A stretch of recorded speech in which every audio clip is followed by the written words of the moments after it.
Paz seja convosco. Estamos nesse segundo período unidos, novamente com o objetivo de aprender mais do nosso Deus.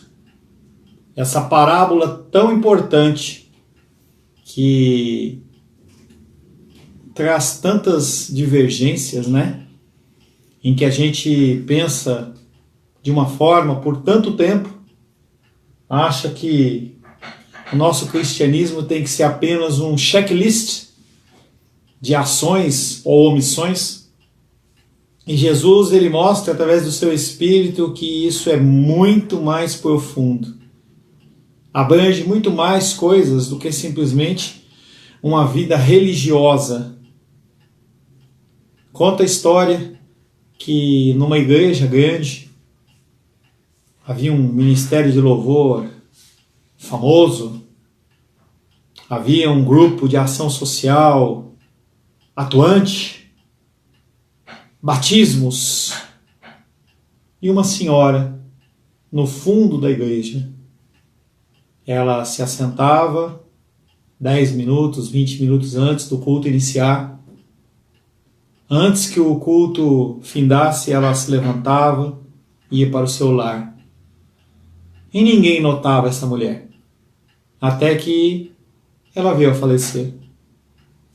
E a igreja sentiu que aquela mulher que não era nem de um lado, nem de um outro, nem de outro, mas ficava ali na sua simplicidade, na sua inocência, apenas orando e intercedendo por aqueles que ouviam a santa e bendita palavra, que fossem salvos. E houve um grande revés naquela igreja. Que você possa ser essa pessoa que não apareça, que não curte, apesar que eu peço que você faça um comentário. Quando você clica que você gostou, quando você faz um comentário, o que a internet diz é: esse é um vídeo que merece ir para frente. Nossa igreja ela é pequena. Quando você se abstém de fazer algum tipo de comentário, já comentei no primeiro período, já coloquei lá. Quanto mais informações, quanto mais interação você tiver, mais há a possibilidade de outras pessoas poderem ser abençoadas. Se você se sente abençoado, eu convido você a escrever, compartilhar. A Menísia faz isso, compartilha, comenta, faça isso. Porque outras pessoas vão poder acessar esse vídeo. Então entenda que, imagina você perante Deus no dia do julgamento, e o Senhor olhar para você e falar assim: olha, quero apresentar para você o fulano. E você fala: poxa, mas eu nunca ouvi essa pessoa. Não, mas naquele dia que você fez um comentário, o Facebook, o YouTube, ele entende que ele é um vídeo que deve ser assistido por outras pessoas que têm essa necessidade. E aí a pessoa, ela ouve, ela aceita Cristo e ela é salva apenas você fazendo isso. Eu não saio de casa, você não vai sair de casa, você não vai gastar dinheiro, você não vai perder tempo. Mas faça isso, nos ajude a divulgar o nosso trabalho, que não é nosso, é um trabalho do reino de Deus. Estamos trabalhando o tema dos 2 filhos perdidos. E finalizamos o primeiro período falando exatamente sobre o que o filho mais novo queria na vida. Ele muito se irritava por ter de compartilhar os recursos da família sob a supervisão do pai. Ele achava que ele tinha uma ideia melhor, uma forma melhor de pensar. Para que eu vou ficar guardando, pensando apenas no futuro? Queria tomar suas próprias decisões e ter o controle restrito sobre a sua parte da riqueza. Como que ele conseguiu isso? Ele o fez com um lance de extrema ousadia, um desafio flagrante contra as normas da comunidade, uma declaração de total independência. O filho mais novo, aquele que é o livre, ele não gosta de ter parâmetros e padrões. Ele se acha independente. Um dos grandes enganos da nossa sociedade dos dias de hoje é esse entendimento de que eu posso ser independente. Então eu vivo na capital federal, em Brasília, estou aqui com a mamãe, como você sabe, aqui em São Paulo, mas eu vivo lá e as pessoas elas buscam a independência financeira através de um emprego público, o que não há problema nenhum. Nós temos várias pessoas dentro da nossa igreja que têm essa bênção sobre a vida deles. O irmão Cláudio é um, Sebastião é outro, a Lourdinha é aposentada dentro dessa área. Moisés, pelo menos ele luta ou pretende, né, fazer algum concurso. Eu oro a Deus que realmente as pessoas elas possam ser abençoadas nesta área. Mas nós temos que entender que independente de você ter uma boa aposentadoria, e aí com esse movimento aí do falecimento do papai, ele tinha um seguro de vida, ele tinha um auxílio funeral e tudo mais, e todo seguro de qualquer coisa, e isso não é problema, não é pecado. O problema é você se apoiar nisso e você achar que você está alheio às coisas externas. A palavra de Deus é clara e nos diz: em vão vigia o sentinela se o Senhor não guardar a casa. Mas não quer dizer que o vigia não tem que vigiar. Nós temos que vigiar. Se você puder ter uma reserva financeira, tenha para algum momento. Mas saiba que isso não vai ser o limitador, ou vai ser aquilo que vai definir quem você é. Mas para o menino mais novo, ele queria ser independente. Ele não queria mais ficar sob os cuidados do pai. O que o filho mais novo queria? Ser independente. O que o filho mais velho queria? Quando refletimos sobre este ponto, percebemos que ele desejava o mesmo que o seu irmão. Como assim, pastor? Ele se sentia tão melindroso em relação ao seu pai quanto o seu irmão mais novo. Ele também desejava os bens do seu pai. O senhor nunca me deu um cabrito. O que ele queria? Os bens do pai. Ele se sentia tão melindroso em relação ao pai quanto o irmão mais novo. Também desejava os bens do pai, e não o pai em si. Se ele desejasse o pai, quando o filho mais novo recebeu todas aquelas regalias, que com certeza o meu coração e o seu não aceita, ele tinha olhado para o pai e falado assim: pai, eu não concordo muito bem com o que você está fazendo não, mas o meu importante é que você seja feliz. No entanto, enquanto o filho mais novo parte para uma região distante, o filho mais velho ficou perto e nunca desobedeceu. Pois esse foi o caminho que ele escolheu para controlar o pai. Um controlou o pai, tirando seus recursos. Outro controlou o pai, ficando no lugar. O pedido jamais pronunciado por ele era: jamais o desobedeci. Agora você tem que fazer por minha vida as coisas que eu desejo que sejam feitas. Não é assim que nós pensamos? Muitas vezes, quando nós entregamos o nosso dízimo, e aí o que acontece? Poxa, eu entrego o meu dízimo, eu sou fiel na igreja, como que Deus permitiu que o meu papai falecesse? Como que Deus permite que o meu carro quebre? Né, André? Que meu caminhão quebre? Como que eu permiti? Como que Deus permite? O nosso coração, ele fica como uma panela de pressão borbulhando essas informações. Mesmo que a gente não exteriorize, ela está aqui dentro. O pedido jamais pronunciado por ele era: jamais o desobedeci. Agora você tem que fazer o que eu quero. O coração de ambos os irmãos eram iguais. Ambos os filhos se ressentiam pela autoridade do pai e buscavam maneiras de escapar dela. Um foi e o outro ficou. Ambos desejavam alcançar uma posição em que pudessem dizer ao pai o que fazer. Em outras palavras, ambos eram filhos perdidos. Ambos eram filhos pródigos. Ambos eram filhos rebeldes. Ainda que um tenha feito isso ao ser mal e o outro ao ser extremamente bom. O que importa não é a sua ação em regra, e sim a motivação pelo que você faz. Há um texto bem deturpado nas Escrituras que diz que se você vai levar oferta no altar e você lembrar que você tem algo contra o seu irmão, abre aspas, Pastor Paulo, a tua oferta não vale nada.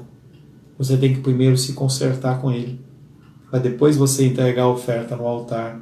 Como diz nosso querido irmão Cláudio, Deus é um Deus do ouro e da prata, Ele não precisa do seu recurso. Ambos estão distantes do coração do Pai, ambos são filhos perdidos. Você consegue perceber, então, o que Jesus Cristo estava ensinando? Nenhum dos filhos amava o Pai de verdade. Ambos estavam usando o Pai para os seus próprios fins egoístas, em vez de amá-lo. Em vez de desfrutar da sua companhia. Em vez de servi-lo para o seu próprio bem. Isso equivale a dizer que você pode se rebelar contra Deus e permanecer alienado em relação a Ele, tanto ao quebrar as regras, quanto ao as obedecer de uma forma estrita. Ipsis literis. Tem que ser daquele jeito, daquela forma, daquela maneira. Quantos cristãos que são fiéis ao Senhor no dia do Senhor e eles vão para o inferno porque eles fazem aquilo de uma maneira religiosa. Eles estão fisicamente naquele lugar, mas a mente deles está em todos os lugares, menos naquele lugar. Eles não pegam o celular para olhar a mensagem do WhatsApp no meio da pregação, mas o coração deles está longe do Senhor. É uma mensagem surpreendente. A obediência zelosa à lei de Deus, que ela também pode servir como um meio de rebeldia contra Deus. Como que está a sua vida? Você tem que ler as Escrituras? Tenho. Você tem que meditar nas Escrituras? Tenho. Confesso a você que nesses dias eu tenho andado na banguela. Sabe o que é a banguela? Quando você está descendo um morro, né, na estrada, dirigindo o carro, aí você coloca no ponto morto, para não gastar gasolina. Eu estou assim. Ontem eu preparei a palavra, hoje nós vamos ter culto à noite, tá? Às 19 horas, depois eu vou mandar mensagem no grupo, vou colocar na igreja, tá? Esse padrãozinho aqui ficou legal. Eu não sei se vai ficar meio escuro à noite, mas você não precisa ver minha cara não. Só você ouvir a minha voz, tá ótimo, tá? Então ontem eu estava me dedicando na preparação da palavra, um texto abençoado de 1 Pedro, que vai trazer um pouco de refrigério e entendimento para você. Mas fora isso, eu estou meio alienado, eu não estou acordando cedo, estou acordando mais tarde, entendeu? Estou meio lesado assim na cabeça. Mas eu vou retomar para a glória de Deus. Vamos meditar um pouco mais sobre esta profundidade desse pecado. Tanto o pecado de você ser um rebelde por ser bom, como um rebelde em ser mal. Com essa parábola, Jesus nos apresenta um conceito mais aprofundado do pecado, ao qual jamais chegaríamos se ele, Jesus, não tivesse nos ensinado. Quantos textos bíblicos nós olhamos apenas superficialmente, não é mesmo? Mas eu não consigo fazer você nem ler as Escrituras. Poucos são os que têm lido as Escrituras na nossa igreja, na nossa pequena igreja. Poucas casas têm se reunido. Poucos maridos e mulheres têm se encontrado. Poucas pessoas têm separado um tempo para meditação, para realmente entender o que está acontecendo. Poucos são aqueles que mandam mensagem para mim, que falam assim: Pastor Paulo, você pode me ajudar no entendimento deste texto? Graciosamente, a nossa irmã Shirley faz isso, eu me alegro com isso. Outras pessoas também o fazem, mas não são todos. E eu tenho certeza que a leitura se ela existe, ela tem sido muitas vezes superficial. A maioria das pessoas entende o pecado como um fracasso diante das regras de conduta ditadas por Deus. Deus fala, não faz isso, e você vai e faz. Ou Deus fala, faz isso, e você não faz. Mas além de não se resumir a tal definição, a compreensão de pecado apresentada por Jesus, ela vai muito mais além. Uma informação dura. Nós somos capazes de nos esquivar de Jesus como Salvador ao observar todas as suas leis morais. Quando você segue tal caminho, você entende que você tem direitos. E aí você olha para si mesmo agora. E você olha e fala assim, por que Deus permitiu isso? Eu tenho direito. Se você não fala, o teu coração diz. Alguns conseguem abrir o seu coração e dizer, até confessar para mim. Mas quantas vozes interiores dizem para você que você tem direito? Porque você não rouba, você não mata, você não usa drogas, você frequenta a igreja, você auxilia de alguma forma. Deus deve a você a resposta às suas orações, não é mesmo? Deus deve a você uma boa vida, não é mesmo? Deus deve a você um ingresso para o céu quando você morrer. Você vai passar na frente. Então, quando eu estava vindo aqui para a casa da mamãe, assim que a gente soube do óbito do papai, a gente vê assim, né? Tem as ordens de prioridade. Primeiro, as gestantes, os idosos, aqueles que têm o cartão Black, Visa, Gold, Master, Hyper, não sei das quantas, eles embarcam primeiro. E aí eles vão embarcando as pessoas. Talvez você acha que quando você chegar perante o Senhor, você vai tirar o seu cartão do bolso, Black, cartão Black, Gold, Platinum, e falar assim, ó Deus, pelo que eu fiz eu tenho o direito de entrar no céu. Personalité, obrigado. Minha mãe ela tem a conta no Itaú Personalité. Aí eu vi lá, você entra aquela porta de vidro e tem um chazinho e tem um negócio lá e o atendente são dois jovens bonitos, né? E provavelmente você pensa assim, né? Que você tem direitos. Esta é claramente a atitude do filho mais velho. Se você pensa assim, eu penso assim. Você pensa também? Que nem eu. Se você pensa, você é um irmão mais velho. Por que aquele irmão mais velho ficou tão irado com o pai? Ele sente que tem o direito de dizer ao pai, como as roupas, os anéis, os animais da família devem ser usados. Quantas vezes você olha para Deus e fala, Deus, eu merecia um carro mais novo. Eu merecia uma casa melhor. Por que o Senhor me deu este emprego? De modo semelhante, pessoas religiosas geralmente vivem de forma bastante regrada, mas o objetivo delas é conseguir influenciar a Deus, controlá-lo, deixá-lo em uma posição onde pensam que ele será devedor. Campanha, 7 semanas, disso, daquilo. Campanha, propósito. Você faz isso, faz aquilo, aí você tem direito. Eu dou o dízimo, pastor, mas eu quero receber 100 vezes mais. Que conta legal, não é mesmo? Fala sério.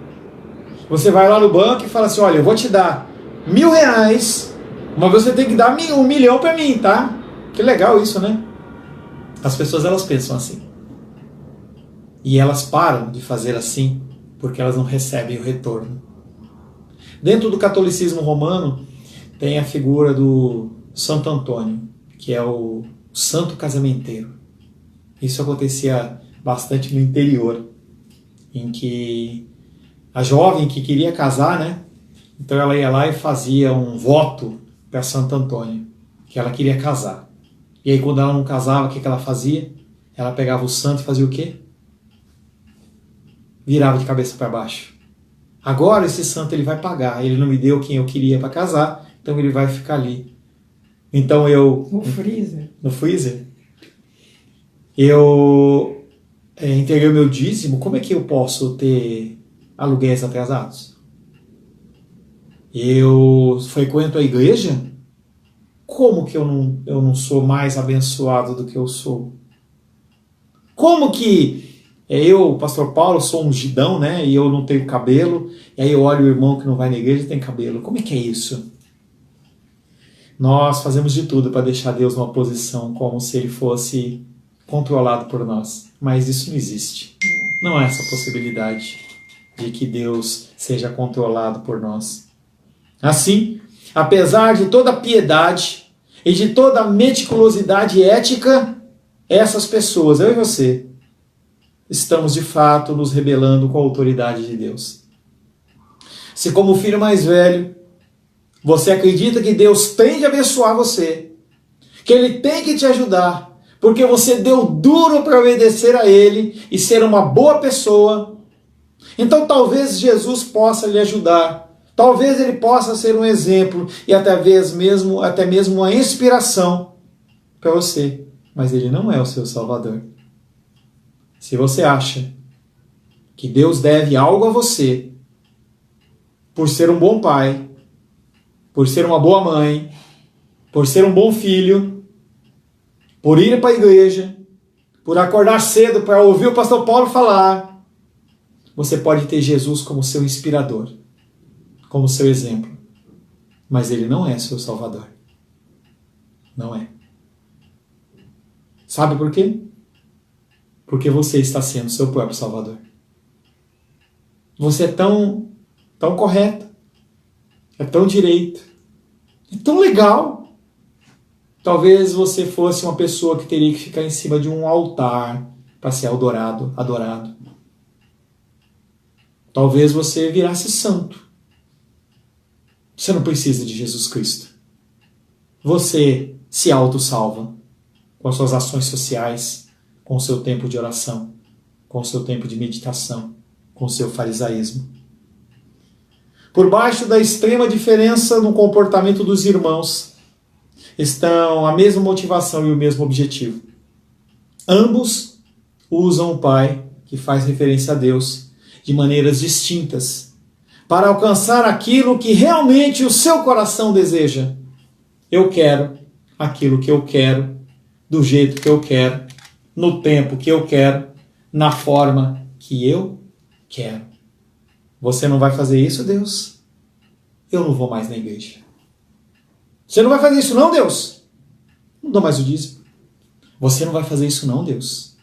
Agora eu não vou ler mais. Você vai ver, Deus, o que é você não ter alguém levantando as mãos e falando que você é santo. Deus não está nem aí para isso. Voltamos para a nossa velha frase de caminhão. Você com Deus é tudo. Você sem Deus é nada. Deus sem você, Ele continua sendo Deus. Ambos usam o Pai de maneiras distintas para alcançar aquilo que o coração deles realmente deseja. Era a riqueza e não o amor do Pai. O que acreditavam que lhes traria realização, felicidade. Você continua achando que os bens que você tem é que vão te trazer felicidade. Você continua pensando, como eu, que 80 anos de vida é mais importante do que a vida na eternidade. Meu papai fez 81 anos, iria fazer 82 agora em agosto. E a eternidade? Eu não sei se ele está na eternidade com o Senhor. Eu não sei. Espero que sim. Mamãe, eu lutamos dentro das nossas possibilidades para dar um bom exemplo muito mais à minha mamãe, mas eu não sei. Se ele foi para a eternidade com o Senhor, ele com certeza ele vai olhar para o tempo que ele teve na terra e ele vai falar assim, como eu perdi tempo. Se porventura ele, como muitos, for levado à perdição eterna, ele vai se arrepender amargamente, porque ele focou em 80 anos de vida aqui. Você é novo, eu sou novo, todos nós somos novos perante a eternidade. Aqueles dois irmãos, eles estavam focando no presente. Você tem focado no presente? Apenas estude, trabalhe, se dedique Acorde cedo. Mas o mais importante não é o material. O mais importante é o espiritual. No fim da história, o filho mais velho tem uma oportunidade de verdadeiramente agradar o pai se participar do banquete. Mas a sua recusa arrogante mostra que a felicidade do pai jamais foi o seu real objetivo. A palavra de Deus diz que nós temos que fazer tudo para a glória de Deus. O seu casamento é para a glória de Deus? O seu trabalho é para a glória de Deus? A sua vida cristã é para a glória de Deus? Se você age para a glória de Deus, o que importa é que o Pai seja feliz. Jesus Cristo no monte do Getsemane, ele olha para os céus e fala: Pai, se possível, passa de mim esse cálice, esse sofrimento, mas que não seja feita a minha vontade. Abre aspas, Pastor Paulo. O que importa é que você seja feliz, que você seja pleno, que você seja satisfeito naquilo. Isaías 53 diz: e agradou ao Senhor moer a Jesus Cristo. Jesus Cristo, ele se submete a todo aquele sofrimento para que o Pai pudesse ser feliz. Aqueles irmãos não estavam preocupados com o Pai. Você está preocupado com o Pai? Quando o pai readmite o filho mais novo, acarretando na redução da parte do filho mais velho na herança, sim. Quando aquele filho que recebeu lá os 25%, a parte da herança dele, quando ele foi reintegrado na família, ele passou a ter novamente direito. E o filho mais velho pensou o quê?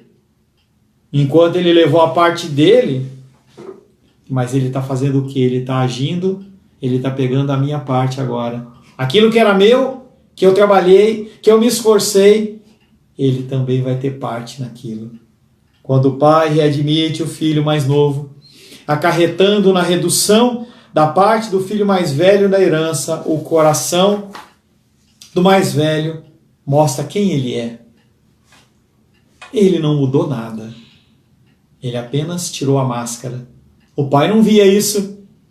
Os trabalhadores não viam isso. Mas o coração dele estava lá.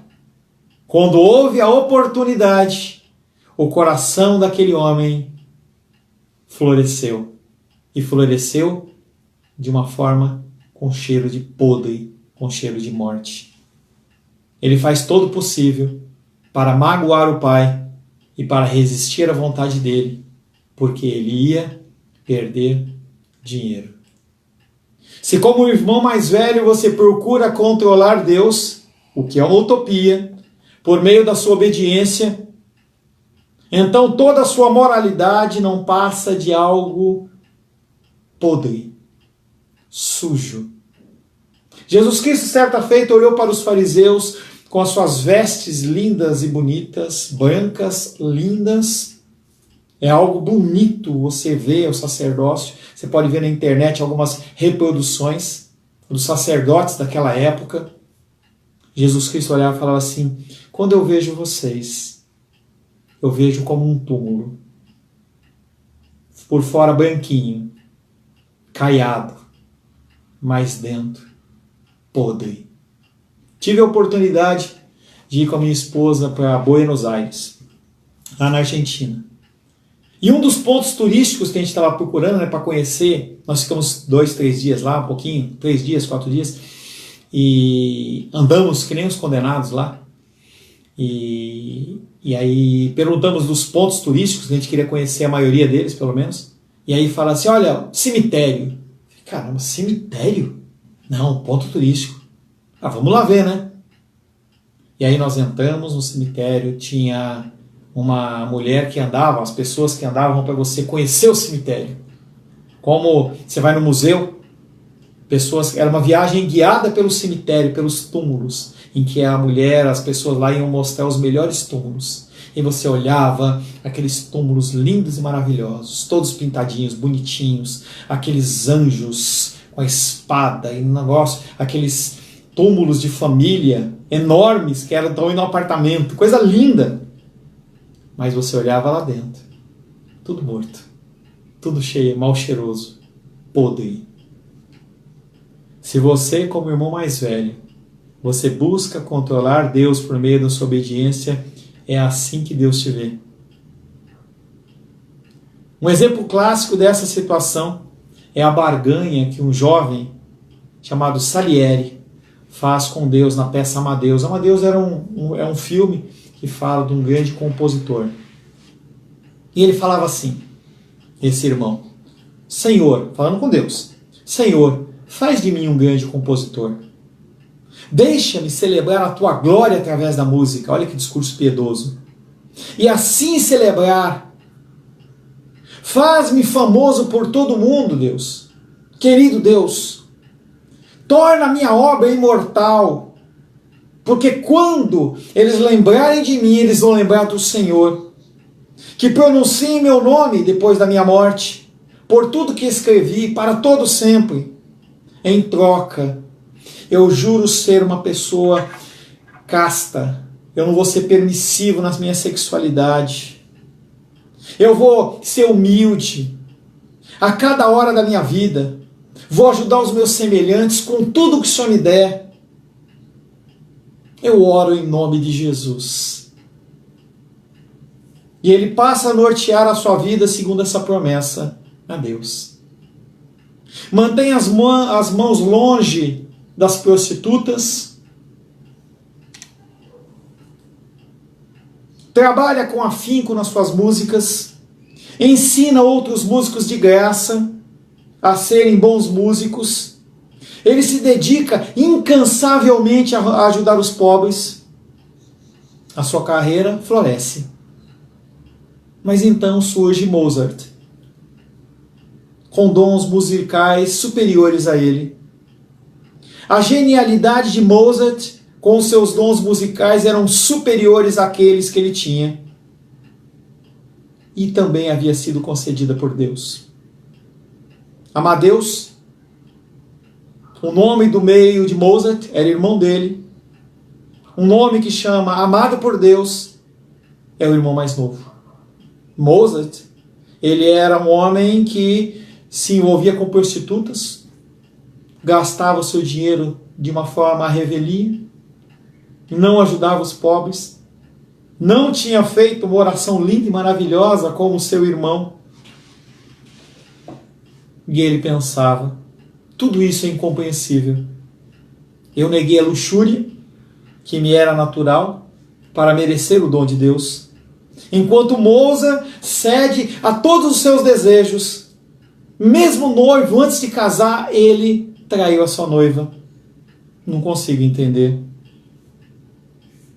Por fim, o irmão mais novo de Mozart diz: de agora em diante nós somos inimigos, Deus, você e eu. Depois ele passa a trabalhar, não para que ele cresça, não para glorificar Deus, mas para destruir o seu irmão Mozart. Infelizmente, na peça chamada Amadeus, é um filme que você pode ver da década de 80. Na peça, Deus permanece quieto, ao contrário do pai da parábola de Jesus, que vai ao resgate do filho mais velho, quando este começa a afundar na mesma amargura. Os diligentes esforços daquele irmão mais novo para ser casto, do irmão mais velho, para ser casto, ser caridoso, acabam revelando o coração dele como um coração totalmente egoísta. Toda aquela oração, linda e maravilhosa, de consagração dos seus dons, dos seus bens, do seu tempo, era só apenas uma forma, como do irmão mais velho da parábola de Jesus, de querer manipular a Deus. Quando Deus decidiu usar o seu irmão mais novo de uma forma para glorificar o nome dele, ele não entendeu. E ao não entender, ele disse: a partir de hoje, eu e você, Deus, nós somos inimigos. Ele assim agia visando o seu próprio bem, para obter fama, fortuna e para a sua própria autoestima. Eu gostava de mim mesmo, até aparecer o meu irmão mais novo. Assim que percebe que a obediência a Deus e o cuidado dispensado aos pobres não lhe rendiam a glória que ele tanto desprezava, seu coração se esfriou. Logo, o respeitável e moralista irmão mais velho se mostra capaz de fazer coisas piores do que o irmão mais novo. Apesar do Mozart, de Amadeus não ser um homem religioso, é o devoto, irmão mais velho, que acaba em estado de alienação muito maior em relação a Deus, assim como ao irmão mais velho da parábola de Jesus. Tal mentalidade pode se fazer presente de formas mais sutis do que apresentada na vida deste homem.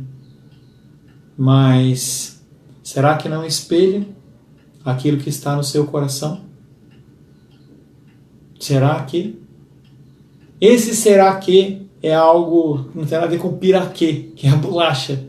A Luísa já virou o olho agora, eu tenho certeza. Será que você não está agindo como irmão mais velho? Será que você, quando vê os reveses na sua vida, você não acha que Deus está sendo injusto com você? Qual que é o nível que está isso? Porque que está no teu coração eu tenho certeza que está. No meu está. Será que? Vou findar esse segundo período de Escola Bíblica Dominical com essa pergunta. Será que você faz o que faz apenas para que Deus ele seja favorável a você? Senhor, em nome de Jesus, colocamos a nossa vida nas tuas mãos. Não podemos ser os irmãos mais novos. Não. Nós também não podemos ser os irmãos mais velhos. Não. Que nós possamos ser equilibrados, Pai. Que nós possamos medir os teus ensinamentos. Que nós possamos, Pai querido, seguir os teus passos, não de uma maneira religiosa, mas buscando sempre a motivação maior, que é fazer tudo para a glória do bom Deus. Sem o Senhor, Pai, nós não vamos conseguir. Se o Senhor não nos tomar pela mão, se o Senhor não nos carregar no colo algumas vezes, nós ficaremos prostrados pelo caminho. Entregamos a nossa vida nas tuas mãos, Pai, que essa palavra faça diferença nos nossos corações. Eu oro, Pai, em nome de Jesus. Amém. Graças ao nosso bom, maravilhoso Deus. Amém. Meu querido, minha querida, agradeço pelo tempo que você esteve comigo. Continue orando pela minha vida, pela minha mamãe, pela minha irmãzinha, pela minha casa, para que Deus possa guardar a minha esposa e a minha filha que estão lá em Brasília. Eu estou aqui em São Paulo. Eu provavelmente vou retornar ou na quarta de manhãzinha, ou na sexta-feira de manhãzinha. Ou vou chegar em Brasília, pretendo, né? Por volta das 4, 5 horas da tarde da quarta ou da quinta, ainda vou decidir ainda. Vai decorrer o que vai acontecer nessa semana ainda. A gente ainda tem pelo menos uns 2, 3 dias aí para poder ainda trabalhar com algumas documentações que precisam da minha presença. À noite nós teremos o nosso culto, às 19 horas, a palavra abençoada. Eu não sei como nós vamos fazer o louvor, tá? Eu não tenho impressora aqui, mas a gente vai bolar alguma coisa. A igreja primitiva também não tinha impressora e eles adoravam o Senhor com alegria. Tenha um bom dia, uma boa tarde, almoce, entendeu? Tenha um tempo de descanso para que nós possamos nos encontrar à noite, se o Deus assim não voltar e Ele assim o permitir. Que o amor de Deus Pai, que a graça salvadora de Jesus Cristo, a consolação do doce Espírito Santo, seja sobre a nossa vida hoje e sempre. Amém, amém. Deus te abençoe e te conceda graça.